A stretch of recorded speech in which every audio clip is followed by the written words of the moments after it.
Ah,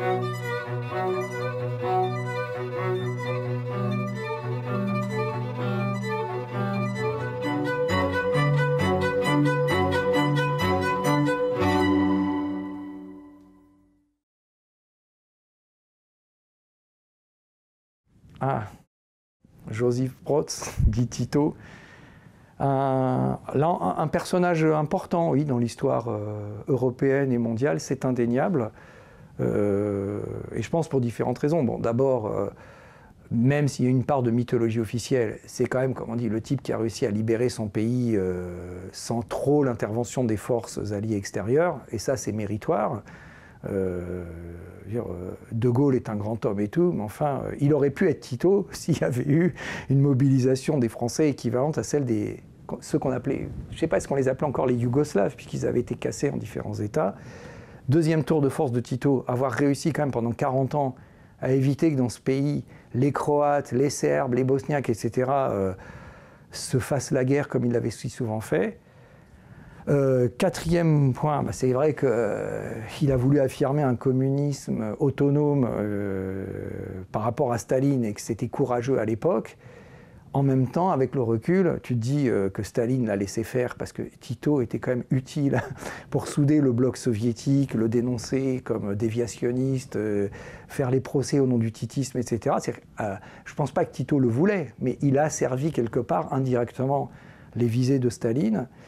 Et puis bon, la manière dont il a tenu la Yougoslavie est quand même problématique parce que c'était quand même une dictature, il faut quand même le dire. Et puis et c'est un truc qui me frappe au-delà de Tito de tous les régimes communistes, c'est qu'ils avaient apparemment réussi à bouleverser leur société, mais dès que les régimes se sont effondrés, tous les vieux démons sont remontés à la surface. Alors qu'ils prétendaient changer l'homme, changer les valeurs, changer le destin de leur nation, en fait ils ont gelé la situation. Ils ont gelé la situation pendant les 40-50 ans qu'ils ont eu le pouvoir, et dès que ces régimes se sont effondrés, que leurs fondateurs, y compris leurs chefs charismatiques, ont disparu, et ben on voit remonter l'antagonisme serbe, croate, etc., et de manière particulièrement régressive. Voilà.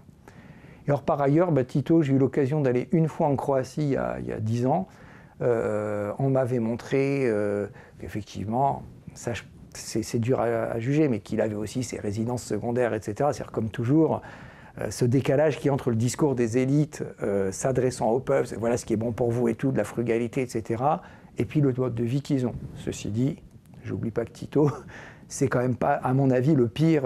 J'ai pas entendu dire qu'il avait détourné la moitié de l'argent du PIB yougoslave, et le confort matériel auquel il accédait était quand même bien inférieur au confort du monde capitaliste. Voilà.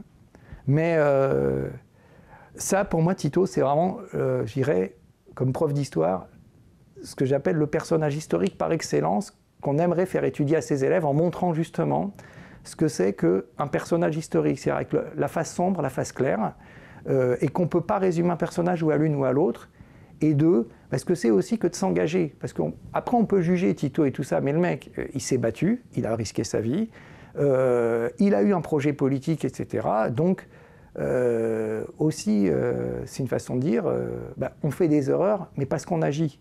Il n'y a que celui qui reste le cul sur une chaise à rien faire, à rien dire, qui, au fond, ne fait pas d'erreur, quoi.